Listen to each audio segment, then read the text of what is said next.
Hey everyone, Garthily here. How's everyone doing? This is my second attempt to make this video. This is the first time my mic turned off, and it was about a 15-minute video, and I had no idea the mic turned off. So I'm gonna try this again. But I'm coming to you from one of the malls in Kuala Lumpur. This one's actually called TRX. It's one of the newest malls in the area. And I thought I would make this quick video because I received another email. This one wasn't a hateful email. I mean, I'm letting the co-host handle the hateful ones, but this email came in and it was one of our viewers. I mean, nothing harmful or anything like that, but the person asked, why are you so triggered whenever you hear somebody say, when you are ready, or, we'll welcome you with open arms. And, I thought about that and I was like, why am I actually triggered about that? Because it's just, them welcoming us to their country when we're ready. But at the same time as well, I kind of like, okay, well,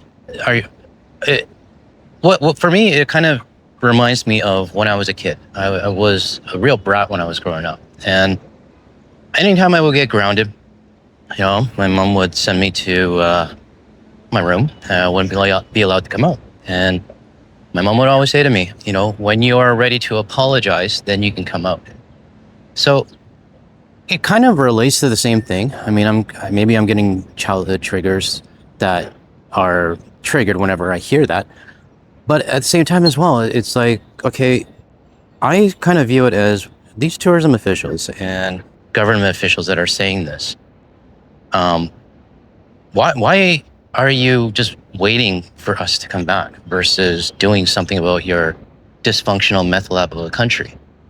And you know what? Let me pause here. I'm going to pause here and show you a couple of videos. And you're going to, if you don't know what I'm talking about, let me just show you. But when you are ready to come back, and we hope that you will be ready to come back, we will be here with open arms and open hearts, and and ready to embrace you, because you're going to find us the same people that were here before you decided not to travel. But what I can wholeheartedly assure your viewers is that if you come to Rochester, you will be welcomed, you will be safe, and really we miss our Canadian our visitors, and so that was why we wanted to write a love letter saying we see you, we miss you. So definitely review the latest border crossing guidelines and make sure that you have everything you need. But I can attest that once you're here in Rochester, you will be welcomed with big open arms because we have such a special relationship. I think the most important thing is that we love you, neighbors, and we're ready for you to come back when you're ready. When they're ready to come back down, we welcome them. Our welcome mat is out, and we'd like to offer you some special discounts to show you how much we miss you. Okay, so now that you've seen those videos, you think you understand what I mean now, right? And for me, at least, it's just kind of, how do I say it? It's just kind of taking the easy way out, waiting for Canadians just to forget being upset, forget what everything happened, and just come back to, the greatest country in the world. I'm being sarcastic.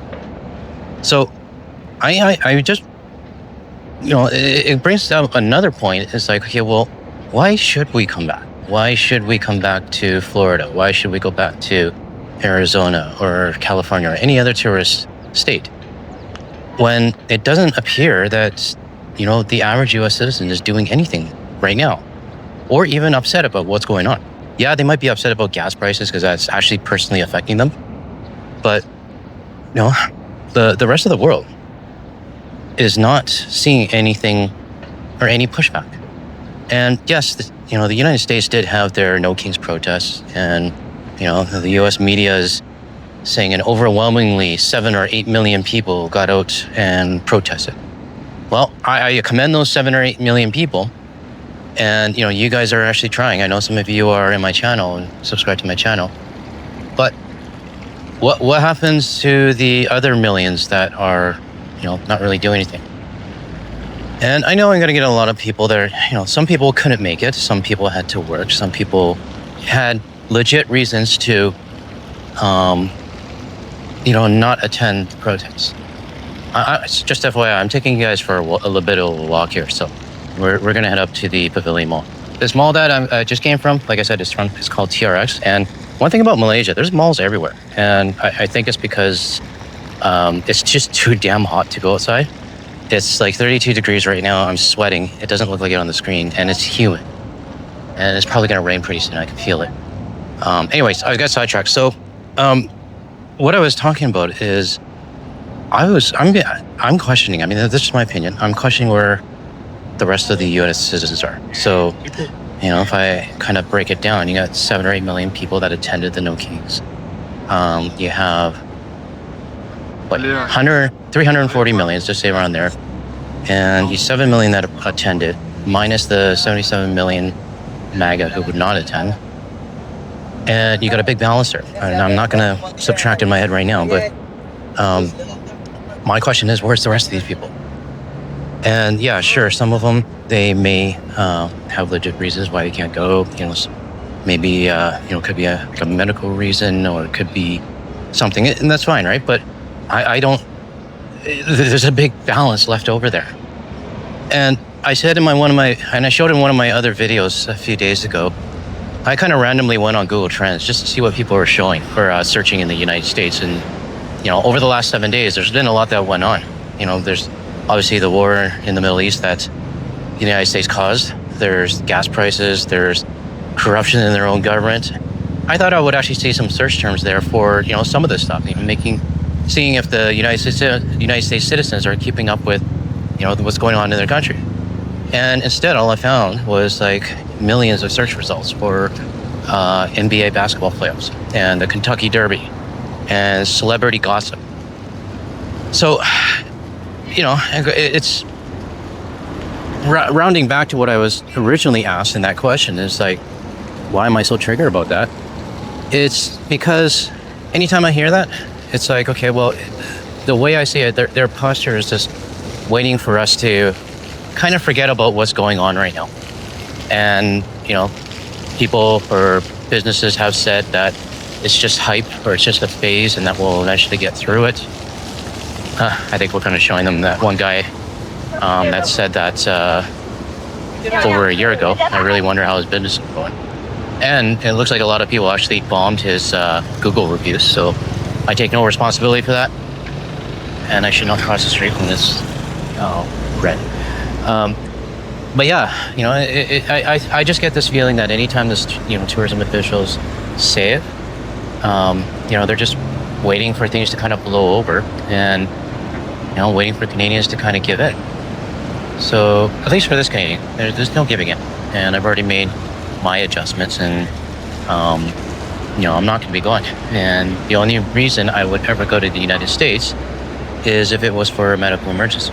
And I've said this many times on my channel. So unless my friends or family are sitting on a hospital bed and there's not much time, I will go for that. But that's pretty much it. You know, which also leads me into my own safety kind of issues. Am I going to have problems going to the US? So I'll save that topic for my next walk and talk video.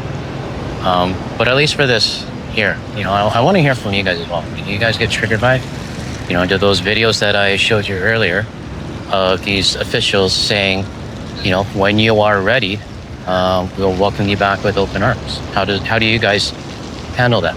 How do you guys view that? So, you know my view on this, and shit, I just totally forgot what I was gonna say. Oh yeah, you know my view on it. I want to hear yours. But at the same time as well, like what are some other things that, you know, you've been hearing over the past year that are really kind of ticking you off, right? I mean, for me, I know some officials that say this, they may truly mean it. They may truly miss us, but it's hollow, if you ask me. And you know, I don't take it as something like, yeah, you know, if you say it enough, then I'm gonna give. For me, it's like if you say it even more, that's pushing me farther away. So I'm gonna guess it's gonna be the same for others as well. But let me know what your thoughts are in the comments. And what else is there that, you know, U.S. citizens or even officials or tourism officials say that really tick you off?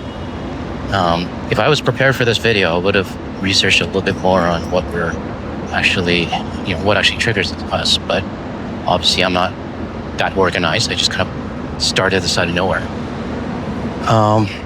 But yeah, I just want to hear everyone else's thoughts. And I'm just going to take you on a little bit of a tour now. So, I mean, you know, if you want to drop off, there's not really much else I'm going to say except just kind of, you know, randomly talk about things. So, yeah, so where I am right now is in between the two biggest malls in the Bukit Bintang area. That mall that we were just at, that's the TRX mall. Where we are walking to now is the Pavilion Mall. And ow! I just smashed my hip. So yeah, I guess one more thing I do have to announce is the petition 7319, and you know the TLDR for that one is basically get ICE and Homeland Security off of Canadian soil. Next weekend, I do have something scheduled with David Hamlin Schellenberg. He's the one that actually initiated the petition, and I guess it's being sponsored by Elizabeth May. But we've just breached 4,000 signatures on that petition, and he will be jumping on a call with me next week. So, okay, one thing I gotta tell everybody, you know, in Canada, when you're crossing an area or crossing an intersection, cars will stop for you. Here, it's quite the opposite. They will not stop for you. So, just a note to anybody that is planning to come to Kuala Lumpur, the crosswalks don't mean shit. So you're on your own. What was I talking about again? Oh yeah, David Schellenberg is going to be joining me for a call. And I'm not really the best expert in terms of what this petition is going to be covering. I mean, I just kind of know what the gist of it just by reading it. But David is going to be coming on to my channel. We're going to be making a pre-recorded video for everybody, and he's going to help to explain why this petition needs to be signed. So, you know, I think right now, especially with that latest case where the Canadian was being critical of the U.S. government, kind of like what we are, and a lot of us are, and the U.S. government is trying to find them, and Google's potentially going to give us information up. So I think it's really important they all kind of align together, and which is also why I decided to change my email address. And for anybody that's still trying to email me, I'm no longer monitoring my Gmail account. So if you're going to send it to my Gmail, I'm not going to look at it. But my new email is contact@guardtheleaf.com. So if you do want to reach me, that's probably the best way to do it. And yeah, we'll move on from there. But just letting everybody know that as of hopefully either Saturday or Sunday night, I'll be jumping on a call with Dave, and he'll be able to you know, kind of give us some more insights on why this petition is so important, and also what's going on in Quebec as well in terms of what they are planning to wrap around this. So yeah, we're almost getting to the Pavilion Mall. I'm gonna stop it once I get to the top and show you guys. I think some people have been to Kuala Lumpur. A few people tell me that they've been here a long time ago. But from what I can tell from my staff and co-workers and stuff, it's really changed over the last like 5 years. So I don't know what to say. It's just again, market. Last weekend they had like a festival and they closed off this whole street. Like, so where I'm standing now, I think is like the busiest area in Kuala Lumpur. So it's kind of like a, you know, Times Square, or what's the middle of like downtown Toronto? Is it Yonge Street or Dundas or something like that? So yeah, you can tell here traffic is pretty crazy here, and this is on a weekend as well. So yeah, just wanted to give everybody this little bit of a walk and talk video, and I'll probably do another one soon, maybe tomorrow, just to talk about. There is that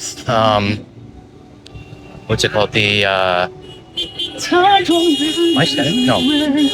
There's that topic on the Canadians that I just mentioned being where his information is trying to be grabbed from Google. I'm gonna do another walkthrough video. All right, I'm gonna get inside. It feels like it's gonna rain now, so I'll talk to you guys later.